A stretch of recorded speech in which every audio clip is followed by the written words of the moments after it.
So did you like that, folks? Remember the other day I said that I'm not sure I'll be travelling after this year? Well, I got to tell you that if what they're doing in Dubai is indeed the future of travel, I'd say I was pretty right in my guesstimation that I won't be travelling too much from this point, folks, because if that's what's required to go travelling, I'm certainly not going to be doing that. There's a poinciana tree. I prefer to stay here with the poinciana tree than go through any type of travel situation where I'm required to be irradiated and sprayed with poison and whatever else it is they do in those booths, and then go and sit in my secluded area by myself, and then get onto the plane all secluded by myself.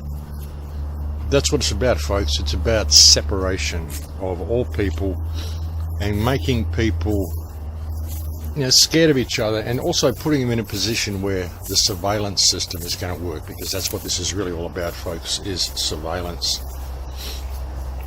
On the last report, I was talking about Bill HR 6666 and what they're doing with that, which is the trace bill, where they want to trace the alleged coronavirus, which I would suggest is the Gates virus. And they've been sending out letters to people, and I've been sent one here, and I've got a little note here which I can read you, and it says, as a participant in state-assisted benefits, including cash aid, CalFresh and Med-Cal, in accordance with the State of California emergency order numbers blah blah blah blah blah, you are being informed that COVID-19 testing is declared mandatory for all members of your household receiving assistance. You may receive the test free of charge at any of the participating sites in McRae County, California. Please refer to the attached pamphlet for testing sites and information related to COVID-19 testing. Appointments are required for testing. You can register online at this address or by calling this number. Tests will be performed Monday through Friday, 7 a.m. to 7 p.m. Failure to obtain a test by June 1st, 2020 will result in the temporary suspension of your benefits beginning July 1st, 2020, and continue until such time that testing has been completed. In addition, should you test positive for COVID-19 and in compliance with the State of California Welfare and Institution Code, the Human Services Agency of Merced County may deem it necessary to remove all the children under 18 years of age from your household who have tested negative and place them in temporary foster care until such time as you have been determined to be recovered.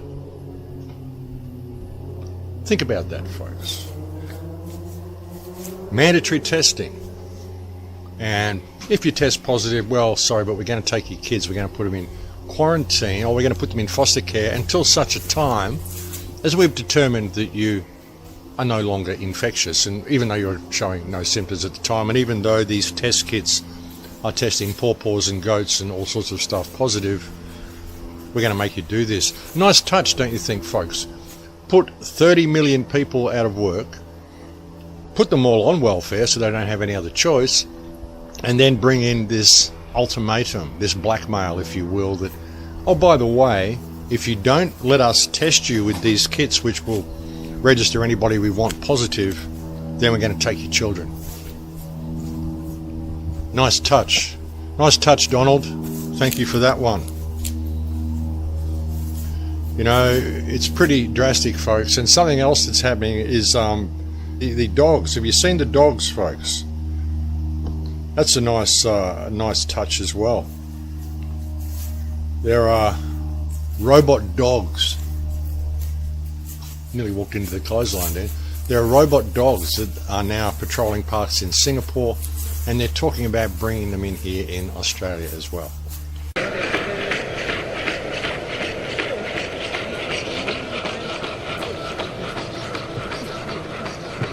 There's a slope up there, so we can take a slope. If I ask the video analytics for people counting, couldn't identify 5 people.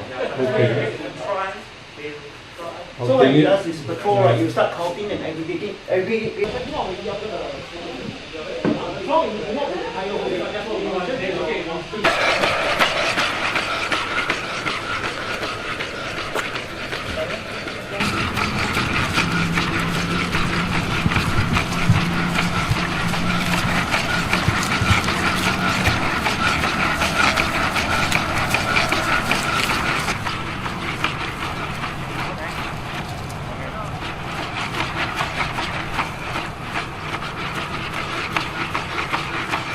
Let's keep Singapore healthy. For your own safety and for those around you, please stand at least 1 meter apart. Thank you.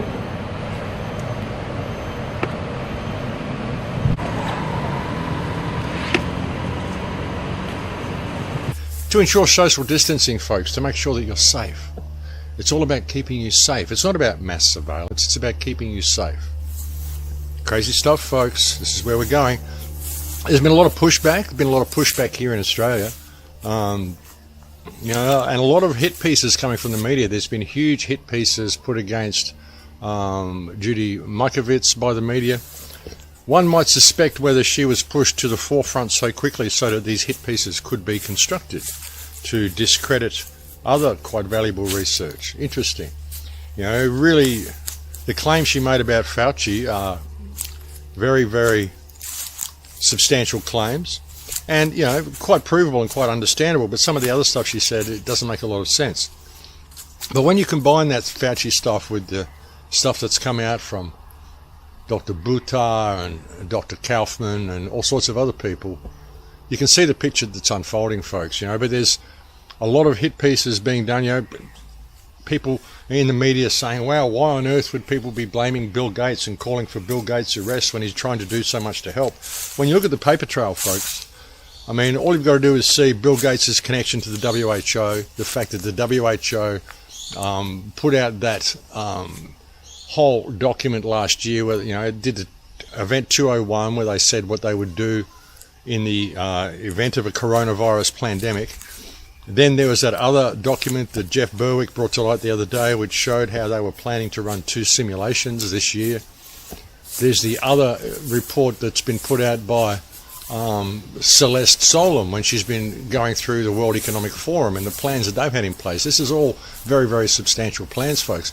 And when you see the upgrades they've been making to the airports while we've all been locked down, you see these robot dogs being rolled out, you see all this facial recognition and ID and all of these ideas for smart cards and identification and all the stuff they're doing, you can see that they've had all this on the table for a really long time, and this pandemic is just their excuse to roll the whole lot out.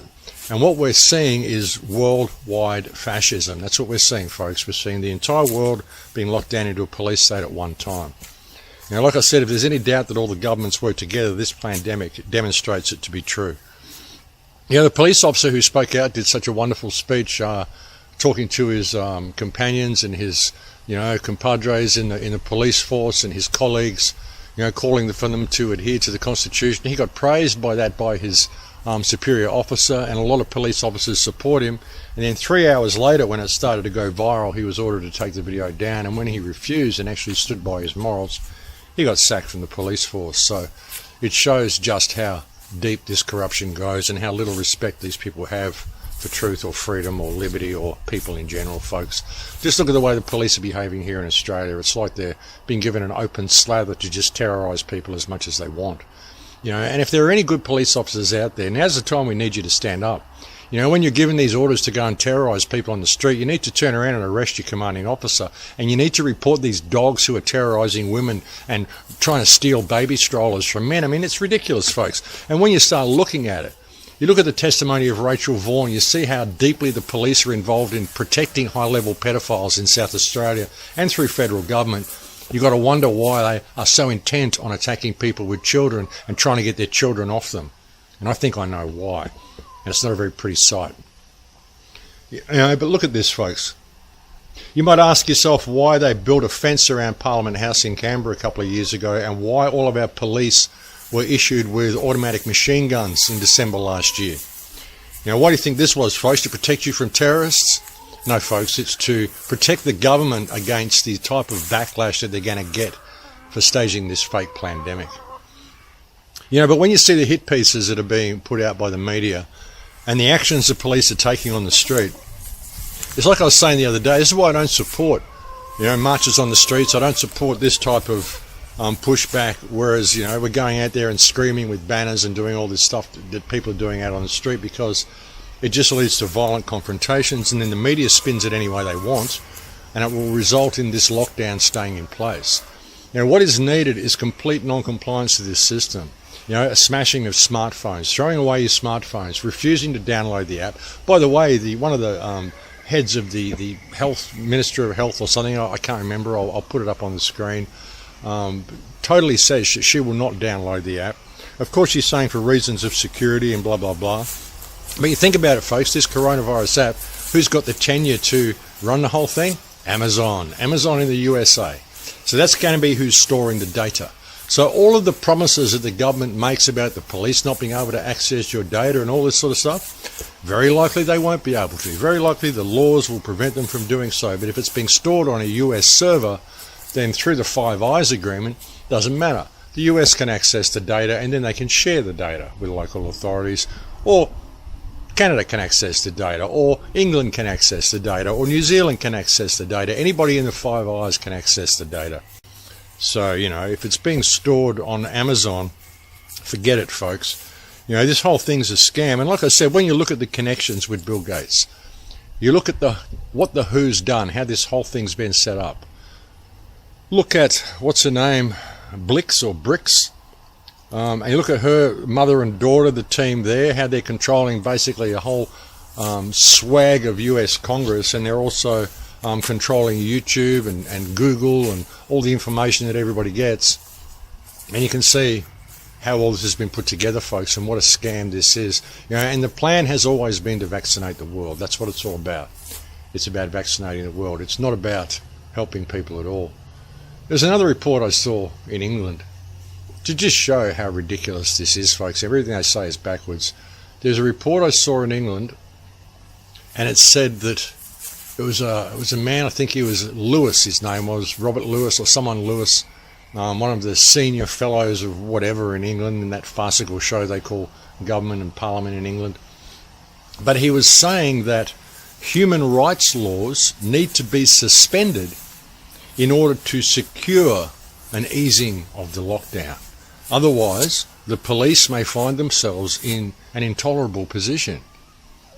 Now, how does this work, folks? If you're easing the lockdown, apparently letting people go back to having freedom, then why do you need to remove the human rights laws or suspend the human rights laws while you're doing it? Because the only way you're going to ease the lockdown is by making it more strict and making sure people all stay in their homes and are forced to download the app and do all the stuff the government wants them to do, very likely.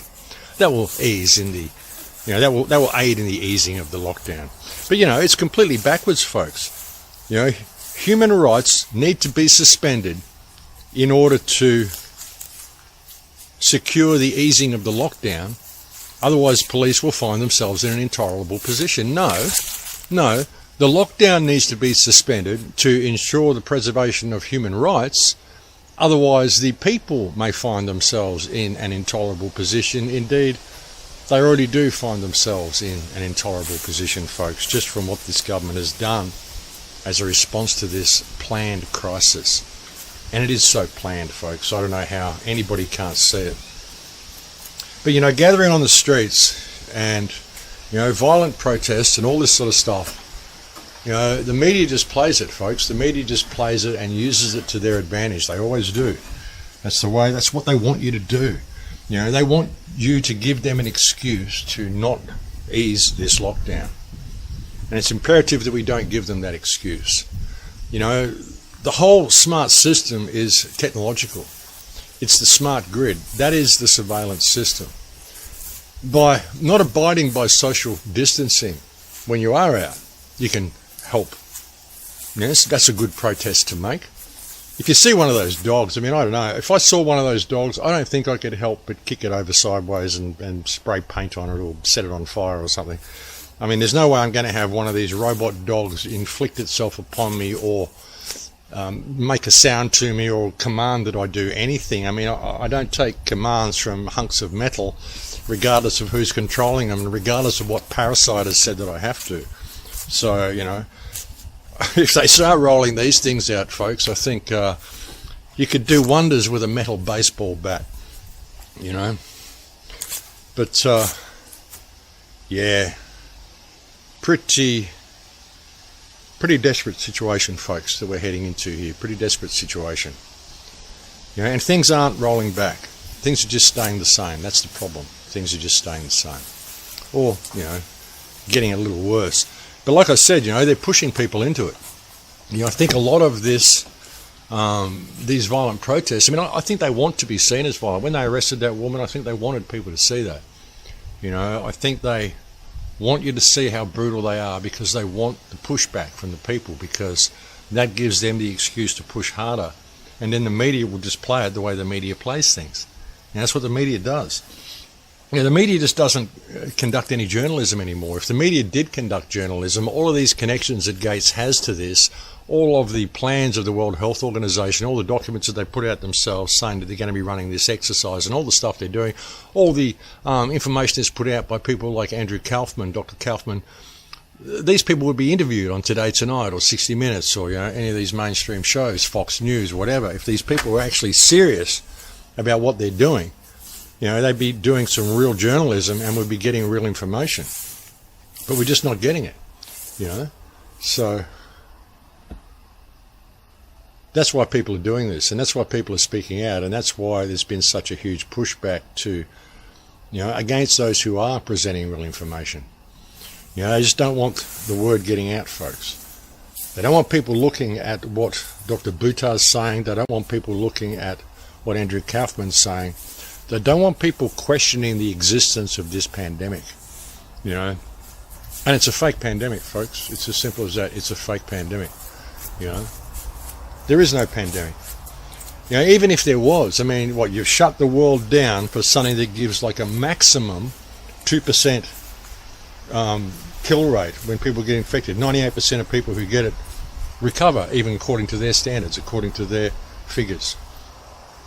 And yet you've shut down the entire world economy, put us all into lockdown. More people died from last year's flu. You know, more people die from heart disease. You know, and you're going to make us go through all this bullshit to travel? Like I said, folks, I don't think I'll be travelling anymore. Not if I've got to go through that. Not unless it says on my ticket, if there's a warning when I buy the ticket that says you need to be poisoned and irradiated before you enter the aircraft. If that isn't on the ticket and I actually buy one and that's installed, I'm going to have to ask for my money back because they didn't give me all of the information I needed. They didn't tell me I'd need to be poisoned, have my lungs scarred by breathing some toxic disinfectant bullshit, and have to be irradiated in order to, and separated from everybody, you know, in order to protect myself from a virus which doesn't exist. Doesn't seem like a very good plan. I must be subject to mass surveillance according to the parasites who run the system if I want to travel outside my pen. No thanks, I don't think I'm going to do that. So I don't think I'll be seeing too many people travel much anymore, folks. But I don't know if there'll be too many people around to travel. There's certainly going to be a pushback. You know, if they start taking people's children from them, you know, because someone in the household tests positive for this mythical virus, then there's certainly going to be a pushback. You know, a few weeks ago when I did a report, I said this is not a pandemic, this is genocide, and I showed you the opening sequence of the 2012 Olympic Games in London, or passable. And I showed you that they're coming for your children. Now you think about it, folks, if they come and test these households positive and they take the children for these households, put them in foster care into the nanny state, you know, we saw Mary Poppins coming down. You know, they switch on 5G, they've rolled 5G out everywhere, they switch on 5G, excite the 60 gigahertz bandwidth. How many people are they going to kill off with this? And how many people are they going to kill off with the mass famine that's going to follow through the breakdown of the supply chain that's happened. And it's all very well Trump putting $3 billion into buying food from farmers and getting it to food banks, but is that just discouraging people from getting the supply chains back up and running themselves? Is it just getting the food out there quickly so it doesn't go to supermarkets and onto other people's shelves? I mean, there's such a deeper play going on here. But Trump, when you hear his speeches and his rhetoric, how they've got all these testing kits and all this sort of stuff, he is definitely supporting the concept that this pandemic is real. He's still definitely supporting the whole notion that a vaccine is needed, and all the bullshit that we know is not true. So any steps that he's taking to, apparently help things, he really just seems like another player, But anyway, I just wanted to share that mainly, what's going on with the travel, what they intend to do, and the fact that there is such a pushback happening from the media. They're quite literally terrified about people getting a wind of what's happening. I mean, they're terrified that people are going to find out about this. They're terrified that people are going to start, finding out what Bill Gates' involvement is in all of this. They're terrified that people are going to start questioning. Sorry folks, tripping over things here. Peacock's out here on the veranda here. Check them out. I'd like to come and say hello.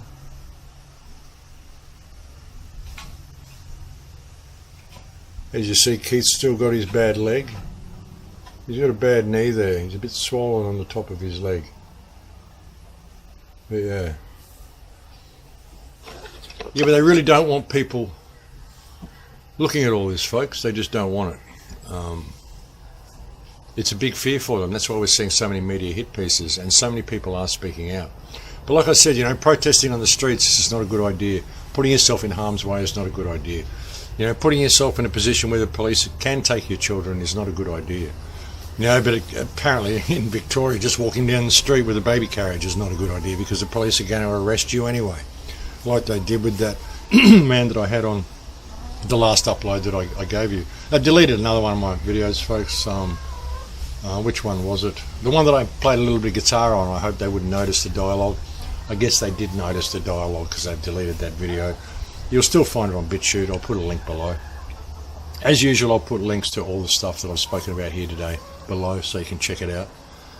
But I think non-compliance is the best way to go. Simply disconnect from this system, folks. It's a fiction. And it's time for the Australian people to rise up, and you don't have to protest on the street. What you've got to do is rally the people to express a loss of confidence in this government's ability to govern due to their actions over supporting this fake pandemic. It's so provably a hoax. They're fudging the numbers by their own words. We're not making that up. And there's all this stuff saying, the conspiracy theory that they're making the numbers up and all this. And it's not us. We're not making this up. It's Bricks or Blix or whatever her name is saying it. It's all sorts of ministers in Britain and senators and ministers all across the United States. Everybody's saying it, that they're fudging the numbers. Doctors are saying they're fudging the numbers. Everybody is saying they're fudging the numbers. This isn't a conspiracy theory. This is a conspiracy fact. And when you look at what Gates has done and his connections to all these places and the World Health Organization, how he's one of the main funders of Dr. Fauci, one of the main funders of Imperial College, main funder of the World Health Organization, connections to Microsoft and Silicon Valley, YouTube, Google, why the information is being suppressed, and set to make billions upon billions, possibly even trillions from his vaccine. He was just donated $8 billion, folks. Like he said, I invested $1 billion into this vaccine. Well, that's great, Bill. Good on you. You just got donated $8 billion by governments. So that's not a bad return for your $1 billion outlay, is it? You just got 7 times as much back. Good stuff, Bill. Yeah, you're really putting yourself out there for people, aren't you? You and that thing that you're married to, whatever that is. What is that, folks? I'm sure I saw a 5 o'clock shadow on that last interview that I put up there where she's wearing the upside down cross. That was a nice touch, don't you think? I'm just going to national TV wearing an upside down cross just to let you know what I'm really thinking about and how much disdain I really have for all you plebs out there. And we're just working on this poison so we can get rid of you all and have the world for ourselves. That seemed to be what she was saying. But anyway, folks, I'll leave it there for now. Just a short report today. All bleak, horrible days. I want to put together a pretty comprehensive report soon, hopefully, and just go through the timeline and show where all the dots do connect back to Gates and all this. And there's a lot of stuff I want to do. I want to work on the Port Arthur video that I want to get out there. There's so much stuff I want to do, but it's just difficult to find the time with things changing so rapidly on the ground in all of our countries. It's quite dramatic how this has happened. I mean, who would have thought, folks? Who would have thought? I mean, the fire was burning here 4 or 5 months ago. The whole place was on fire. No one's even talking about that now. I'm still wondering what happened to the 1.5 million people who were relocated. And I'm still wondering what's happening to all the people that are apparently going into hospitals around the place and just kind of disappearing in there, allegedly dying of coronavirus. You know, there isn't a lot because most of the hospitals are empty, but there are some people that are dying. And I think it's interesting that through this time, no one is able to see their loved ones. It doesn't appear to be any normal funerals happening. It's kind of like, well, the body's infected, so it's locked away and you can't see it, and we're just going to dispose of it without you looking. So I'm wondering what's really happening to all these people, folks. You know, the world is really, really heading into uncharted territory, folks. But it's imperative that we back off a little bit with the street protests and all this sort of stuff, because we've got to let them ease this lockdown, because, like I said, when they do, that's your window to get to high ground and get yourself to a safe place. Because, you know, unless a lot of people wake up to this, it's not going to go away. Not unless we push back in the right way. And the way to push back, as I keep saying, is to get rid of the tech. You know, the tech is the whole thing. I mean, the smart grid, the smartphone, that is the new world order. So, you know, it's pretty important that people see this for what it is, folks. And it's pretty important that people, you know, take the right steps. We've got to push back, but we've got to do it in the right way. And it's important not to come across as aggressive or angry or anything like that. You know, we've got to lead by example in what we're doing at this time. It's really important that we provide people a safety net and we show them the way out. You know, and the way out is for us to regain our humanity and to stand up and express a loss of confidence in our governments. You know, they've handled this terribly. And we can see that it's a scam and there's questions that need to be answered. You know, so we've just got to learn how to say no and to do it calmly. And do it in mass. And if you see someone getting in trouble with the police, step in and help them, folks. Step in and help them. I saw something come out of China the other day that was so disturbing I won't even share it. You know, I was thinking about sharing it on this clip. It was a woman getting arrested by 2 police officers. They literally grabbed her by the throat and threw her to the ground. And she was holding a small child who simply splattered onto the ground next to them. I mean, the baby, folks, they literally threw this mother and her baby onto the ground. And honestly, folks, that's the sort of stuff that's likely coming to our country as well. You know, that's the sort of stuff that pushes you. I mean, if I'd seen that, if I'd been there and seen that, folks, I think I probably would have run over and kicked both of those cops in the head. You know, on a bad day, I would have stolen one of their guns and shot both of them right there on the spot for doing that to an infant. I mean, these sort of people do not deserve to be on the police force. There's also a video in my favourites of 6 or 7 police officers in Melbourne terrorising and basically torturing a disabled man on his front lawn in 2007. You know, I'd like to know what's happened to these parasites, whether they've gone to jail for their actions or whether they've simply been reprimanded and, you know, and are still allowed to wear the uniform they disgraced so much through their sociopathic and psychopathic actions. You know, brutal cowards, these people. And that, unfortunately, is not an isolated incident. That's simply the way police act when nobody's looking. That's the way they all act, folks. So, you know, it's important for people to see exactly what we're dealing with here. You know, these police and these politicians don't care about us. And they're being given virtually unlimited powers through this whole COVID-19 hoax. And once they really cut loose on the people, it may get ugly. And that's when people need to be standing up for each other, and people need to be, you know, prepared for what's coming, folks. As I said, when the lockdown eases, take that window to get yourself to high ground. I think it's important that you do. Thanks to all the people who signed up to the new forums as well. We've had like 180 people or something sign up since yesterday, which has been great. So yeah, the new Crowhouse forums are open, folks. I've been kicked off Facebook. I've been kicked off Spotify. I am still, the guy who was uploading to Spotify is still uploading to, his name's Stuart. Thank you, Stuart, so much, brother. He's still uploading, I believe, to iTunes and to SoundCloud. So I might be blocked on iTunes, I'm not sure. But he's still doing SoundCloud, and he's still doing something else as well. I'm sure he'll probably post in the forums, so you'll know where to find them if you want to get the shows as MP3s. I think he's still actually even doing these walk and talks as MP3s. So that's for people who don't have bandwidth for the videos. But yeah, a lot of stuff happening, folks. Thank you to all the people who left so many kind comments on the inspiration video that I uploaded. That was for people who, a lot of people have asked me to hear the entirety of the soundtrack that I used for the start of the show, so I thought I'd do that clip as just as a gift for people to be able to hear the entirety of the soundtrack and to just say thank you for the support that you've all given me over the years. But that's about all I've got to say for the moment, folks. I haven't really had a chance to look at my emails, and I haven't had a chance to watch any videos. Got another interview tonight. Thank you to all the kind words I got from the people who watched AV11 as well. I hope I wasn't too discombobulated on that. It was like 2 o'clock in the morning. I had nothing prepared, but I just kind of rambled and hoped that it made sense. So thank you to all the people who sent me so many kind words on that. But that's it for me, folks. I'll speak to you again likely tomorrow or the next day. Please take very good care. Until then, in Lakesh. See you, buddy, kid.